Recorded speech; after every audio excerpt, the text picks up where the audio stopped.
बिस्मिल्लाहिर्रहमानिर्रहीम। अस्सलाम वालेकुम डियर फर्स्ट ईयर क्लास के स्टूडेंट आज के लेक्चर्स में हम एक्सरसाइज 14 करेंगे। जो लास्ट लेक्चर्स था उसमें हमने एक्सरसाइज 14 का क्वेश्चन नंबर 17 तक कर लिया था। तो आज हम जो नेक्स्ट क्वेश्चन है ये देखेंगे। स्टूडेंट आपसे गुजारिश की जाती है कि मेरे चैनल्स को सब्सक्राइब करें, बेल आइकन को क्लिक करें, वीडियो को लाइक करें, शेयर करें। Thank you very much. Exercise 14 में हमारे पास जो मेन टॉपिक था वो ये था कि सॉल्यूशन ऑफ ट्रिग्नोमेट्रिक फंक्शंस, यानी जो ट्रिग्नोमेट्रिक फंक्शंस है या ट्रिग्नोमेट्रिक इक्वेशंस जो है उनका सॉल्यूशन कैसे फाइंड किया जाएगा। और इसका क्वेश्चन नंबर 18 हमारे पास है sin x plus sine 3x plus sine 5x is equal to 0 है। तो ये पहले भी मैंने आप लोगों को बताया स्टूडेंट कि जब भी किसी भी ट्रिग्नोमेट्रिक इक्वेशंस को हम सॉल्व करते हैं तो हमारे पास जो सॉल्यूशन सेट होता है वो इनफाइनाइट होता है, यानी लामहदूद होता है। और वो किस वजह से होता है? क्योंकि जितने भी ट्रिग्नोमेट्रिक फंक्शन है जैसे sin x है, cos x है, tan x है, ये सारे के सारे पीरियोडिक फंक्शन है। Due to their periodicity they have infinite many solutions. तो अब हमारे पास जो इक्वेशन है वो है sin x plus sine 3x plus sine 5x equal to 0 है। तो इसमें हमने x की वैल्यू फाइंड करनी है, x की वो वैल्यूज फाइंड करनी है जिनके लिए ये इक्वेशंस क्या कर रही हो, सेटिस्फाई हो रही हो। तो फिर वो वैल्यूज इस इक्वेशन के क्या कहलाएंगे, सॉल्यूशंस कहलाएंगे। तो इसमें x की वैल्यूज फाइंड करने से पहले हम इस इक्वेशन को रीअरेंज करेंगे। रीअरेंज इस तरीके से करेंगे कि हम sin 5x जो लास्ट टर्म है और जो फर्स्ट टर्म है इसको एक साथ लिखेंगे और sin 3x को लास्ट टर्म के तौर पे लिखेंगे। तो इससे कोई फर्क नहीं पड़ता है क्योंकि एडिशन में जो कम्यूटेटिव प्रॉपर्टी होती है वो हमेशा होल्ड करती है। जैसे मैं लेट्स सपोज 5 प्लस 4 करूं तो ये भी 9 के इक्वल होता है, या 4 प्लस 5 करूं तो ये भी क्या होता है, 9 के इक्वल होता है। तो इट मींस के एडिशंस के अंदर ऑर्डर क्या होता है, इंपॉर्टेंट नहीं होता है। बेशक आप कोई वैल्यू पहले लिखें या बाद में लिखें, इससे फर्क नहीं पड़ता है। अब हमने पहले जो sin 5x plus sin x को ब्रैकेट के अंदर इंक्लोज किया है, इसके ऊपर हमने फार्मूला यूज करना है। ये फार्मूला हमने यूनिट 10 करते हुए वहां पर मैंने आपको 4 फार्मूलाज करवाए थे कि जो एडिशन और प्रोडक्ट के फार्मूलाज थे ट्रिग्नोमेट्रिक फंक्शन में, उसमें हमने ये फार्मूला पढ़ा था। सबसे पहला फार्मूला था sin p plus sin q। sin p plus sin q equal होता है 2 into sine p plus q by 2 into cos p minus q by 2 के इक्वल होता है। अब हमने यहाँ पे इस फार्मूले को यूज करते हुए sin 5x plus sin x को सिंप्लीफाई करना है। तो अगर हम इसको जो फार्मूले की लेफ्ट हैंड साइड है इसको अगर sin 5x plus sin x के साथ कंपेयर करें तो फार्मूले में जो p है उसकी जगह हमारे पास क्वेश्चंस के अंदर क्या है, 5x है। और फार्मूले में जो q है उसको रिप्लेस कर रहा है, यहाँ पे क्या x रिप्लेस कर रहा है। तो sin p plus sin q को आप 2 into sine p plus q by 2 लिख सकते हैं। तो यहाँ पे sin 5x plus sin x को हम by using this formula sin p plus q के फार्मूले से हम इसको लिख सकते हैं sin 5x plus x divided by 2 लिख सकते हैं, यानी sin p plus q by 2 की जगह, और into cos p minus q by 2 होता है। तो p हमारे पास यहाँ पे क्या है 5x और q क्या है माइनस x है, divided by 2 as it is आ जाएगा, plus sin 3x equal to 0 as it is आ जाएगा। अब स्टूडेंट आपको यहाँ पे ये बात भी पता चलेगी कि आफ्टर यूजिंग फार्मूला कि हमने इसको रीअरेंज क्यों किया था। तो ये बात आपको अभी पता चल जाएगी आगे जाके। 2 into sine 5x plus x क्या होता है, 6x होता है, divided by 2 as it is आ जाएगा। और cos 5x माइनस x क्या होता है, 4x होता है, तो divided by 2 as it is आ जाएगा, plus sine 3x is equal to क्या आ जाएगा, 0 आ जाएगा। तो ये इज इट इज आ जाएगा। अब इसको अगर मजीद हम सिंप्लीफाई करते हैं तो ये 6x डिवाइडेड बाई 2 क्या होता है, 3। तो 6x डिवाइडेड बाई 2 3x के इक्वल होगा। cos 4x डिवाइडेड बाई 2 करते हैं तो 2 2 4 होता है, तो इट मींस कि ये 2x होगा, plus sine 3x as it is आ जाएगा, इक्वल टू क्या आ जाएगा, 0 आ जाएगा। अब यहां से देखें स्टूडेंट, हमें रीअरेंज करने से आगे इन दो, ये जो हमारे पास ट्रिग्नोमेट्रिक इक्वेशंस बन गई है 2 sin 3x into cos 2x plus sin 3x is equal to 0, इस ट्रिग्नोमेट्रिक इक्वेशंस के अंदर दो टर्म्स आ रही है और दोनों टर्म्स में जो sin 3x है वो क्या है, कॉमन है। तो इट मींस कि हम इन दोनों टर्म्स में से sin 3x को क्या ले सकते हैं, कॉमन ले सकते हैं। तो ये 2 into cos 2x plus 1 equal to 0 आ जाएगा, यानी हमने बाय टेकिंग कॉमन इस गिवन इक्वेशंस की क्या कर ली, फैक्टराइजेशन कर ली है। अब sin 3x into 2 into cos 2x plus 1 equal to 0 है, तो इट मींस कि दो फैक्टर्स हैं जिनका प्रोडक्ट क्या आ रहा है, 0 के इक्वल आता है। तो हमें पता है कि दो फैक्टर्स का या दो नंबर्स का प्रोडक्ट तभी 0 हो सकता है जब दोनों में से कम एक 0 हो। तो इट मींस कि या तो sin 3x इक्वल टू 0 होगा और 2 into cos 2x plus 1 equal to क्या आ जाएगा, 0 आ जाएगा। तो ये दो पॉसिबिलिटीज है कि जहां पे या तो आपके पास sin 3x इक्वल टू 0 आएगा या 2 into cos 2x plus 1 equal to क्या आ जाएगा, 0 के इक्वल आएगा। अब यहां से आगे हम कंसीडर करेंगे फर्स्ट इक्वेशन को, इसको हम इक्वेशन 1 का नाम देंगे और जो सेकंड फॉर्म बनी है इसको इक्वेशन 2 का नाम देंगे। यहां से आपने कंसीडर करना है इक्वेशन 1 को। इक्वेशन 1 हमारे पास क्या है, sin 3x is equal to 0 है।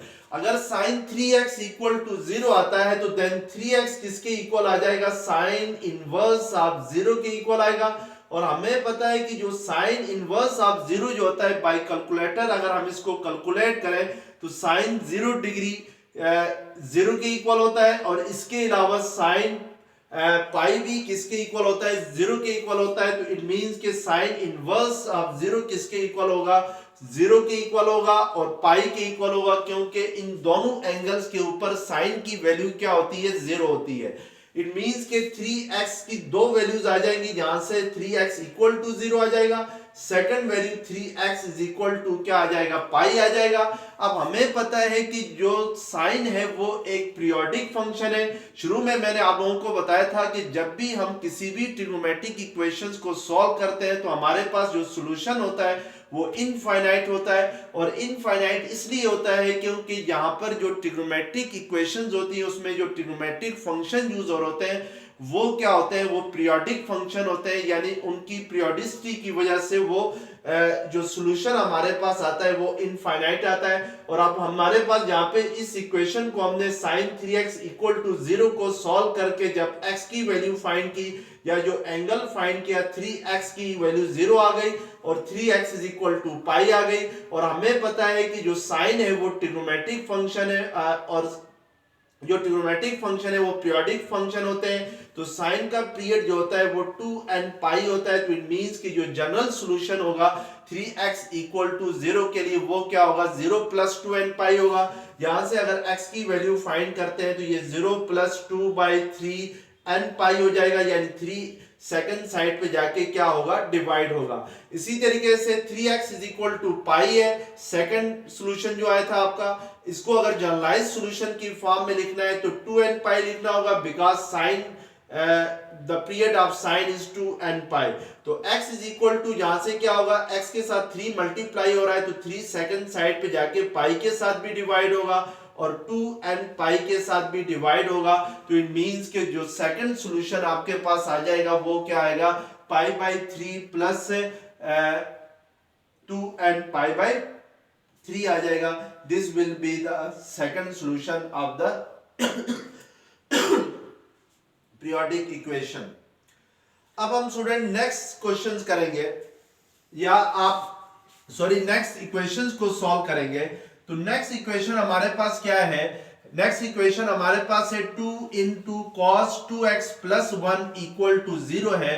तो इस इक्वेशन को अब हमने सॉल्व करके x की वैल्यू फाइंड करनी है। तो सबसे पहले 2 into cos 2x plus 1 equal to 0 जो सेकंड इक्वेशन बनी है आपने इसको कंसीडर करना है। यहां से 2 cos 2x किसके इक्वल आ जाएगा, -1 के इक्वल आ जाएगा। cos 2x किसके इक्वल हो जाएगा, -1/2 के इक्वल आ जाएगा। अब आपने यहां से रेफरेंस एंगल फाइंड करना है। तो रेफरेंस एंगल आपके पास क्या होगा, कि रेफरेंस एंगल आप कैसे फाइंड करते हैं। उसके लिए स्टूडेंट पहले आपने cos 2x को सिंप्लीफाई करना है।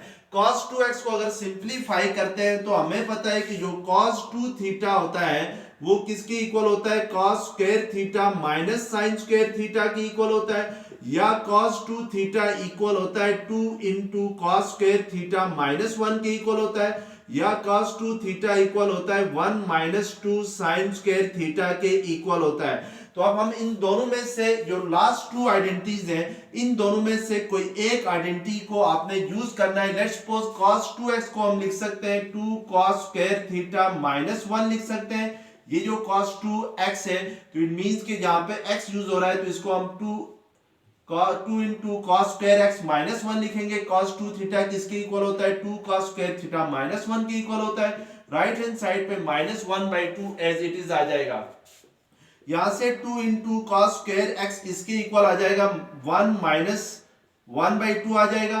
तो 1 माइनस 1/2 करते हैं तो इट मींस कि 1/2 होगा। तो cos स्क्वायर x किसके इक्वल आ जाएगा, 2 cos स्क्वायर x के साथ मल्टीप्लाई हो रहा है तो सेकंड साइड पे जाके 1 डिवाइडेड बाय 2 के साथ क्या होगा, 1 डिवाइडेड बाई 2 से डिवाइड होगा तो 2 जो है डिनोमिनेटर में जाके इस 2 के साथ मल्टीप्लाई होगा तो it means cos square x किसके इक्वल आ जाएगा, 1/4 के इक्वल आएगा। यहां से अगर हम cos x की वैल्यू फाइंड करना चाहें तो दोनों साइड से हमें क्या लेना होगा, स्क्वायर रूट लेना होगा। और जब भी हम स्क्वायर रूट लेते हैं किसी नंबर का तो उसके साथ क्या लगाते हैं, प्लस माइनस लगाते हैं। तो इट मींस के cos x किसके इक्वल आ जाएगा, 1/2 के इक्वल आ जाएगा। अब यहां से मजीद हमारे पास दो इक्वेशन बनेगी, एक प्लस 1/2 के साथ बनेगी cos x is equal to, और दूसरी जो cos x की इक्वेशन बनेगी वो माइनस 1/2 होगी। तो अब हमने यहां से आगे कंसीडर करना है फर्स्ट इक्वेशन को, यानी ए को आप इक्वेशन 3 का नाम दे दें, इसको इक्वेशन 3 का नाम दे दें और इसको इक्वेशन 4 का नाम दे दें। कंसीडर इक्वेशन 3, इक्वेशन 3 को आप कंसीडर करें तो इक्वेशन 3 आपके पास क्या है, cos x is equal to 1/2 है। तो अब इसके लिए आपने क्या फाइंड करना है, रेफरेंस एंगल फाइंड करना है। तो रेफरेंस एंगल फाइंड करने के लिए हमने सबसे पहले जो cos x की वैल्यू चेक करनी है वो क्या आ गई, 1/2। तो अगर इसके साथ नेगेटिव साइन हो तो उसको इग्नोर करना है रेफरेंस एंगल फाइंड करते हुए, और आपने फाइंड करना है cos inverse of 1/2। cos inverse of 1/2 जो होता है वो इक्वल होता है π/3 के इक्वल होता है, या अगर इसको डिग्री में कहें तो ये 60 डिग्री के इक्वल होता है। अब हमने यहाँ पे ये देखना है कि जिस इक्वेशन को हम सॉल्व करना चाह रहे हैं वो हमारे पास क्या है, cos x is equal to 1/2 है। तो और इसके साथ जो अगर 1/2 के इक्वल है और 1/2 के साथ कुछ भी साइन नहीं लगा हुआ तो इट मींस कि इसके साथ कौन सा साइन है, पॉजिटिव साइन है। और हमें पता है कि जो cos x है वो पॉजिटिव होता है, फर्स्ट क्वाड्रेंट में होता है और इसके अलावा फोर्थ क्वाड्रेंट में होता है। तो अब हमारे पास ये हमें पता चल गया कि cos x equal two plus 1/2 है। तो यहां से ये बात हमें पता चल रही है कि as cos x is positive in first quadrant and fourth quadrant. तो अब हमारे पास यहां से आगे दो केसेस बनेंगी। केस 1 हमारे पास ये बनेगी कि when x is in first quadrant, या cos x या x की टर्मिनल साइड फर्स्ट क्वाड्रेंट में लाई करेगी, या cos x जो है वो फर्स्ट क्वाड्रेंट में लाई करेगा। When x is in first quadrant, यानी जब फर्स्ट क्वाड्रेंट में x लाई करेगा, तो पहले भी मैंने आप लोगों को बताया कि जब भी एंगल की टर्मिनल साइड फर्स्ट क्वाड्रेंट में लाई करती है तो फिर x इक्वल होगा किसके, रेफरेंस एंगल के। तो रेफरेंस एंगल हमारे पास क्या आ गया है, π/3 आ गया है। और क्योंकि यहां पर जो ट्रिग्नोमेट्रिक रेशियो यूज हो रही है, जो ट्रिग्नोमेट्रिक फंक्शन यूज हो रहा है वो cos x यूज हो रहा है, और cos x का जो पीरियड होता है वो आपके पास 2nπ होता है। तो हम जनरल सॉल्यूशन अगर इसका लिखना चाहें तो वो π/3 प्लस 2nπ होगा। इसी तरीके से केस 2 हम ले लेंगे। तो केस 2 में हमारे पास when x is in fourth quadrant, यानी जब आपके पास जो x है यानी जो एंगल है उसकी टर्मिनल साइड क्या करे, लाई करे इन फोर्थ क्वाड्रेंट में, तो उसके लिए फिर रेफरेंस एंगल क्या होगा, जब फोर्थ क्वाड्रेंट में होता है तो फिर x इक्वल होता है, x इक्वल होता है 2π माइनस रेफरेंस एंगल, यानी 2π में से हम रेफरेंस एंगल को क्या करते हैं, माइनस करते हैं। तो 2 पाई आपके पास एज इट इज आएगा। रेफरेंस एंगल हमारे पास क्या है, पाई बाई 3 है। तो अब अगर एलसीएम ले लें तो 6 पाई माइनस पाई आ जाएगा, डिवाइडेड बाई 3 आ जाएगा। तो इट मींस कि x की जो सेकंड वैल्यू आएगी वो 5 पाई बाई 3 आएगी, और जो cos का पीरियड है वो क्या है, 2n पाई है। तो इट मींस कि जो हमारे पास फोर्थ सॉल्यूशन आ गया है इस इक्वेशन का, that is 5 pi by 3 plus 2n pi आएगा। इसी तरीके से स्टूडेंट आपने cos x is equal to minus 1/2 लेके, यानी जो सेकंड इक्वेशन बन रही है, जो फोर्थ इक्वेशन बन रही है, उसको भी सॉल्व कर सकते हैं। तो उसके लिए अगर हम रेफरेंस एंगल निकालें तो रेफरेंस एंगल निकालने के लिए आपने सबसे पहले यहाँ पे जो नेगेटिव साइन है उसको क्या करना है, इग्नोर करना है, और cos इनवर्स ऑफ 1/2 फाइंड करना है। तो वो again reference angle pi by 3 ही आएगा या 60 डिग्री आएगा। और अब हमें आपने यहां से आगे ये खुद करना है, इस इक्वेशन के लिए जो सॉल्यूशन होगा वो खुद से फाइंड करना है। वो आपने पहले चेक करना है कि cos x किसके इक्वल है, माइनस 1/2 के इक्वल है। इट मींस कि cos x की वैल्यू क्या है, नेगेटिव है, और जो cos होता है वो नेगेटिव होता है, वो सेकंड क्वाड्रेंट में होता है और थर्ड क्वाड्रेंट में होता है। लेट्स सपोज अगर मैं यहीं पे अगर कर लेता हूं, चले कि अगर केस 1 अगर हम सेकंड इक्वेशन के लिए ले लें कि when cos x is second quadrant, यानी जब cos x जो है वो सेकंड क्वाड्रेंट में होगा तो x किसके इक्वल होगा, x इक्वल होगा पाई माइनस रेफरेंस एंगल के इक्वल होगा, नॉट पाई प्लस के इक्वल होगा। तो पाई प्लस रेफरेंस एंगल के इक्वल होगा। तो रेफरेंस एंगल आपके पास क्या है, यहाँ पे पाई बाई 3 है। तो इट मींस के पाई प्लस पाई बाई 3 करेंगे तो ये आपके पास 4 पाई बाई 3 आ जाएगा, और प्लस 2n पाई जो है वो cos का पीरियड है। तो जनरल सॉल्यूशंस क्या आएगा, 4 पाई बाई 3 प्लस 2n पाई आ जाएगा। इसी तरीके से आप जो नेक्स्ट इक्वेशंस है, यानी इसके लिए जो सेकंड केस है वो आप खुद कर सकते हैं कि cos x जब थर्ड क्वाड्रेंट में होगा तो उस वक्त जो रेफरेंस है, जो x होगा वो इक्वल होगा पाई माइनस रेफरेंस एंगल के इक्वल होगा। तो वो आपने खुद ही से करना है लास्ट पार्ट। नेक्स्ट क्वेश्चन है, find the solution set of the following equation. आपने नीचे जो इक्वेशन है उसका सॉल्यूशन सेट फाइंड करना है, यानी थीटा फाइंड करना है। स्टूडेंट आपने इसको सॉल्यूशन सेट फाइंड करने से पहले इस इक्वेशन को रीअरेंज करना है। रीअरेंज इस तरीके से करना है कि आपको इजीली आप पे इसको सॉल्व कर सके। जैसे लेट्स सपोज अगर मैं cos 7 थीटा और cos थीटा को एक साथ लिखता हूं तो इससे कोई फर्क नहीं पड़ता है।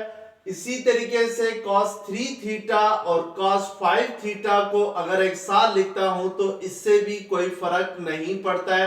तो ये हमने इस तरीके से भी इसको याद रख सकते हैं, क्योंकि 7 थीटा प्लस थीटा क्या होता है, 8 थीटा होता है, सेम होता है। इसी तरीके से 3 थीटा प्लस 5 थीटा करूं तो वो क्या आता है, 8 थीटा आता है। तो इट मींस कि जिन दो ट्रिग्नोमेट्रिक रेशियोज के एंगल का सम सेम आ रहा हो तो उनको हमने आपस में क्या करना है, लिखना है। तो इस तरीके से अब लेट्स सपोज ये cos theta plus cos 7 theta है, तो इसको हम cos 7 theta plus cos theta भी लिखें तो कोई फर्क नहीं पड़ता है। हम जस्ट ये इसलिए कर रहे हैं कि हमारे लिए आगे जाके फार्मूला यूज करें तो आसानी हो। अब उसके लिए स्टूडेंट आपने यहाँ पे फार्मूला यूज करना है cos p plus cos q का। तो cos p plus cos q जो इक्वल होता था वो आपके पास इक्वल होता है 2 into cos p plus q by 2 into cos p minus q by 2 के इक्वल होता है। तो आपने यहाँ पे ये फार्मूला यूज करते हुए इनको सिंप्लीफाई करना है। तो पहला आपके पास है cos 7 theta plus cos theta है। तो इट मींस कि इस p की जगह जहां पे 7 थीटा है और जो q है उसकी जगह क्या है, थीटा है। तो इसके ऊपर अगर हम फार्मूला यूज करते हैं cos p plus cos q तो वो इक्वल होता है cos p plus q by 2। तो p की जगह 7 थीटा, q की जगह थीटा, तो ये divided by 2 as it is आ जाएगा, into cos p minus q by 2 है। तो p आपके पास 7 theta minus theta divided by 2 आएगा, plus cos 5 theta plus cos 3 theta पे अगर मैं ये फार्मूला अगेन यूज करूं तो अब p आपके पास 5 थीटा है, q आपके पास 3 थीटा है। तो ये 2 into 5 theta plus 3 theta by 2 आ जाएगा, into cos 5 theta minus 3 theta by 2 आ जाएगा equal to 0 as it is आ जाएगा। अब अगर इसको मजीद सिंप्लीफाई करें तो 7 थीटा प्लस थीटा क्या होगा 8 थीटा बाई 2 हो जाएगा, और ये 7 थीटा माइनस थीटा क्या होगा 6 थीटा बाई 2 होगा, plus 2 into cos 8 theta by 2 होगा, 5 थीटा प्लस 3 थीटा 8 थीटा होता है, into cos 5 theta minus 3 theta क्या होता है 2 थीटा बाई 2 आ जाएगा, और इक्वल टू 0 भी एज इट इज आ जाएगा। ये 2 4 8, 2 3 6, 2 4 8, 2 2 से कैंसल, तो इट मींस कि यहाँ पे आपके पास आ जाएगा 2 into cos 4 theta into cos 3 theta plus 2 into cos 4 theta into cos theta equal to क्या आ जाएगा 0। अब इस इक्वेशंस में इस इक्वेशंस की जो दो टर्म्स आ गई है, इन दोनों में 2 इंटू कॉस 4 थीटा क्या आ रहा है कॉमन आ रहा है। तो अब अगर इस इक्वेशन में हम 2 इंटू कॉस 4 थीटा कॉमन ले लें तो यहाँ पे क्या रह जाएगा, फर्स्ट टर्म में कॉस 3 थीटा रह जाएगा और सेकंड टर्म में क्या रह जाएगा कॉस थीटा रह जाएगा, इक्वल टू क्या आ जाएगा 0।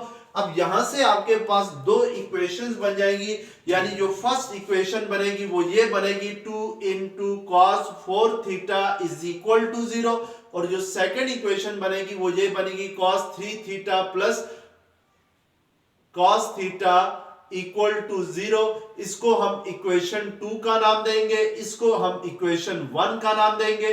अब पहले इक्वेशन 1 को कंसीडर करते हैं और उसको सॉल्व करते हैं, तो 2 सेकंड साइड पे जाके 0 हो जाएगा, तो इट मींस के cos 4 थीटा किसके इक्वल आ जाएगा 0 के इक्वल आ जाएगा। अब यहां से अगर 4 थीटा की वैल्यू फाइंड करें तो ये इक्वल होगा cos इनवर्स ऑफ 0 के इक्वल होगा, और cos इनवर्स ऑफ 0 जो होता है वो पाई बाई 2 होता है या 3 पाई बाई 2 के इक्वल होता है, यानी cos पाई बाई 2 भी 0 होता है, cos 3 पाई बाई 2 भी 0 होता है। तो इट मींस कि 4 थीटा की दो वैल्यूज आ गई, एक पाई बाई 2 आ गई, दूसरी 4 थीटा की जो वैल्यू आ गई वो 3 पाई बाई 2 के इक्वल आ गई। तो अब आपने यहां से आगे क्या करना है कि ये देखना है कि जो आप जिस ट्रिग्नोमेट्रिक इक्वेशंस को सॉल्व किया है उस ट्रिग्नोमेट्रिक इक्वेशंस में क्या फंक्शन आ रहा है। तो यहाँ पर उस ट्रिग्नोमेट्रिक इक्वेशंस के साथ जो फंक्शन आ रहा है, और हमें पता है कि जो cos थीटा का पीरियड है वो 2n पाई है, तो इट मींस कि 4 theta is equal to pi by 2 plus 2n pi होगा। तो यहां से थीटा किसके इक्वल आ जाएगा पाई बाई 8, यानी 4 थीटा के साथ मल्टीप्लाई हो रहा है, तो सेकंड साइड पे जाके क्या होगा डिवाइड, तो ये 2 2 4, तो थीटा की वैल्यू क्या आ जाएगी pi by 8 plus n pi by 2 आ जाएगी एक value.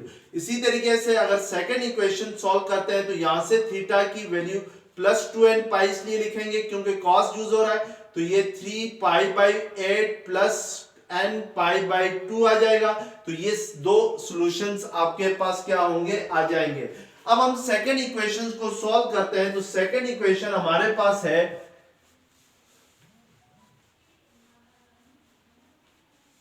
No consider second equation cos 3 theta plus cos theta is equal to 0 है।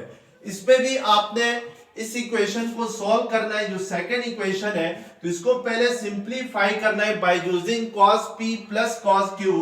तो ये 2 into cos 3 theta plus theta by 2 होगा, into cos 3 theta minus theta by 2 होगा। तो यहां से अगर आप इसको मजीद सॉल्व करते हैं तो ये 4 थीटा बाई 2 हो जाएगा, और ये इसी तरीके से cos 2 थीटा बाई 2 हो जाएगा, equal to 0 as it is आ जाएगा। अगर आप इसको मजीद सॉल्व करते हैं, बस आखिरी रह ये 2 2 4, तो 2 into cos 2 theta into cos theta equal to 0 आएगा।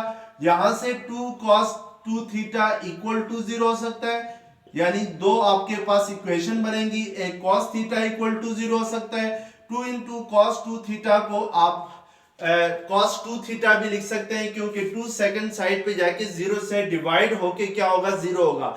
ये याद रखें स्टूडेंट, यहाँ पर मैंने इधर रेफरेंस एंगल इसलिए नहीं दिया है क्योंकि यहाँ पे cos इनवर्स ऑफ 0 क्या आ गया था पाई बाई 2 और 3 पाई बाई 2 आ गया है, और ये दोनों एंगल्स जो है वो क्वाड्रेंटल एंगल्स हैं। क्वाड्रेंटल एंगल्स वो होते हैं जिसमें टर्मिनल साइड जो है वो अलोंग वाई एक्सिस हो या एक्स एक्सिस हो, तो उस सूरत में आपके पास जो क्वाड्रेंटल एंगल्स होते हैं वही क्या होते हैं, सॉल्यूशन सेट होते हैं। अब cos 2 थीटा इक्वल टू 0 है, तो यहां से 2 थीटा किसके इक्वल आ जाएगा, cos इनवर्स ऑफ 0 आएगा, और cos इनवर्स ऑफ 0 क्या होता है, pi by 2 plus 3 pi by 2 होता है। तो इट मींस कि यहां से जो जनरलाइज सॉल्यूशन आएगा वो आपके पास आएगा, first 2 theta is equal to pi by 2, second आपके पास जो सॉल्यूशन होगा 2 theta is equal to 3 pi by 2 होगा।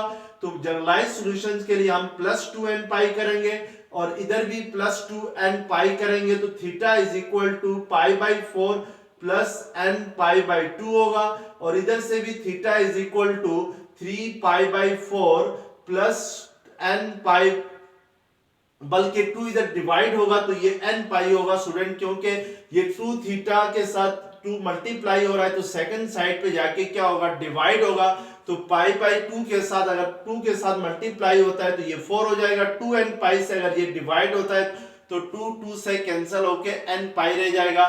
इसी तरीके से आपने cos theta is equal to 0 को सॉल्व करना है, तो यहां से भी थीटा किसके इक्वल आ जाएगा, cos इनवर्स ऑफ 0 आ जाएगा।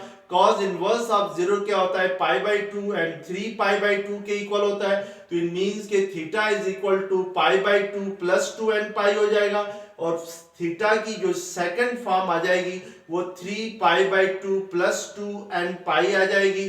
तो इसका मतलब है कि हमारे पास टोटल जो सॉल्यूशन हुए वो 6 हुए। तो ये आपके पास फर्स्ट 2 सॉल्यूशन ये हुए जिसको हमने cos 4 थीटा इक्वल टू 0 इस इक्वेशंस को सॉल्व करके ये सॉल्यूशन फाइंड किए थे, और उसके अलावा जो थर्ड सॉल्यूशन हुआ ये वाला हुआ, ये फोर्थ सॉल्यूशन हुआ, और ये फिफ्थ सॉल्यूशन हुआ, और इस तरीके से ये क्या हुआ, सिक्स सॉल्यूशन हुआ। तो इस ट्रिग्नोमेट्रिक इक्वेशंस के टोटल सॉल्यूशन आपके पास कितने हो गए, 6 सॉल्यूशन हो गए। तो इस तरीके से अगर हम इन ट्रिग्नोमेट्रिक इक्वेशंस को सॉल्व करते हैं तो ये मेथड क्या कहलाता है, सॉल्यूशन ऑफ ट्रिग्नोमेट्रिक फंक्शंस और इक्वेशंस कहलाता है।